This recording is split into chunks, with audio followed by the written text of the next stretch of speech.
Hello les amis, soyez les bienvenus. Nous sommes ici pour la leçon de ce lundi. Nous sommes donc dans cette 9e semaine de ce premier trimestre 2024. Aujourd'hui, nous allons parler d'un sujet que nous avons déjà abordé pas mal ce trimestre, l'origine et la controverse sur Terre.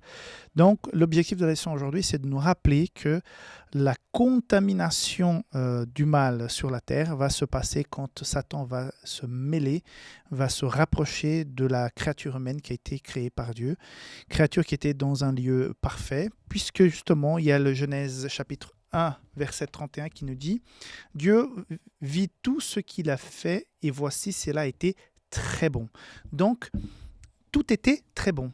Donc, jusqu'ici, chapitre 2, il n'y a pas de péché. C'est seulement au chapitre 3 qu'il a le péché.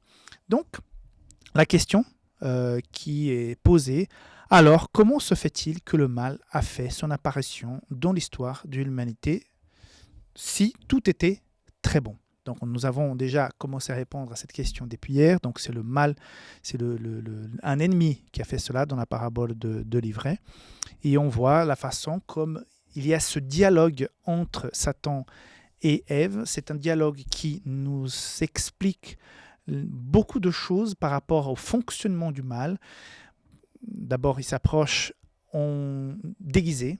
Donc, tu ne vas jamais avoir un gars qui est en train de mourir à cause de la drogue, pour t'offrir de la drogue en disant je vais mourir, s'il te plaît, prends de la drogue, parce que tu vas le regarder, il va dire mais ça va pas, ça donne pas envie. C'est plutôt une personne joyeuse, une personne qui dit réussir, qui a des super sensations, et donc qui va te proposer ça. Donc normalement, on veut croire que tout va bien, que tout est rose, que tout est merveilleux, que tu vas juste profiter en rentrant dans cette équipe, dans cette façon de faire, en consommant telle et telle chose. Je me souviens même, je ne sais pas si vous vous rappelez, quand il y avait encore la publicité du tabac sur la télévision, donc ça fait des années, j'étais enfant, et je me souviens que je voyais des gens faire du sport, beaucoup de sports radicaux, et à la fin, ils prenaient une cigarette. Donc c'est quelque chose de complètement aberrant, et pourtant, voilà, c'est comme ça que le mal fait.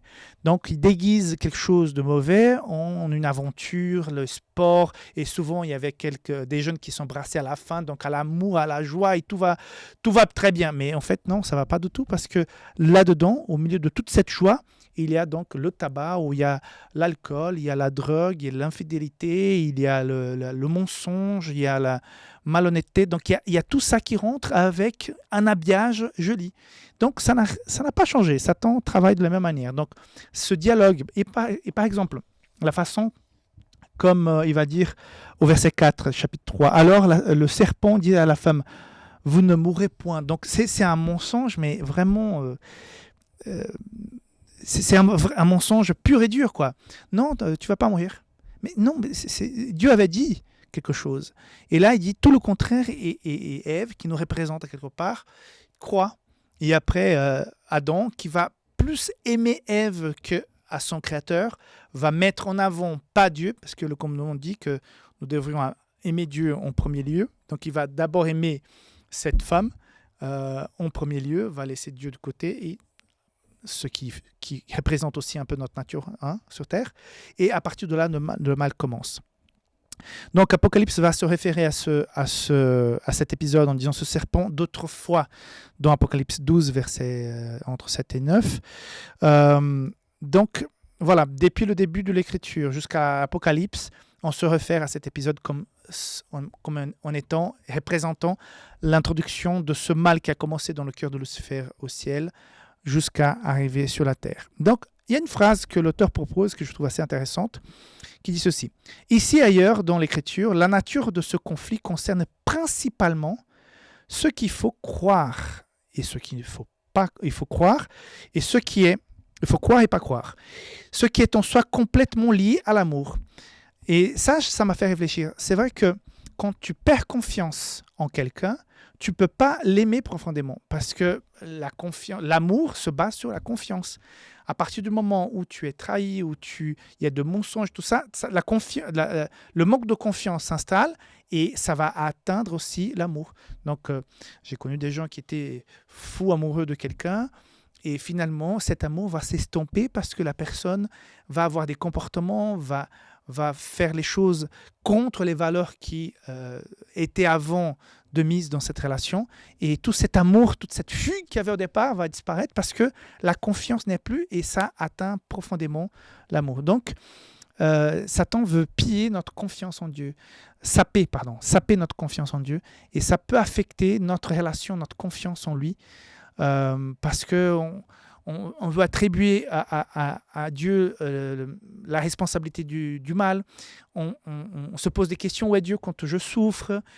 Pourquoi il y a tellement d'injustice? Donc on va être invité à chaque fois à croire au mensonge et accuser la mauvaise personne. C'est la tactique de Satan depuis le départ. Donc, plus que jamais, il faut rester éveillé. Nous savons comment ça se passe, comment ça fonctionne. Il faut toujours se méfier des belles choses en apparence qui surgissent dans notre vie. Il y a un dicton dans ma langue maternelle qui dit « Mais quand le miracle est très grand, même le saint qui est responsable du miracle n'y croit pas. » Donc, à quelque part, il faut être sage. Hein? Il faut être simple comme une colombe, mais il faut être sage comme un serpent. À quelque part, c'est vrai. Et se méfier parce que nous sommes dans un conflit spirituel. Il ne faudrait pas que nous soyons, par exemple, pour citer un exemple très vite, des gens qui sont mis sur Internet à parler avec des anciens amours du passé juste pour savoir comment ça va, finissent finalement pour quitter la famille, partir avec cette personne qu'elle avait plus vue depuis des années, en croyant avoir raté quelque chose dans son enfance, dans sa jeunesse, et maintenant il faut retrouver son destin et tout ça, et puis les familles brisées, et finalement ça ne marche pas. Donc voilà, il y a toutes sortes des situations que je vois dans la vie courante tous les jours, qui peuvent affecter énormément notre vie, et la façon de procéder de l'ennemi est toujours la même. Donc soyons vigilants et que Dieu te garde. On se voit demain pour la suite. Bye bye.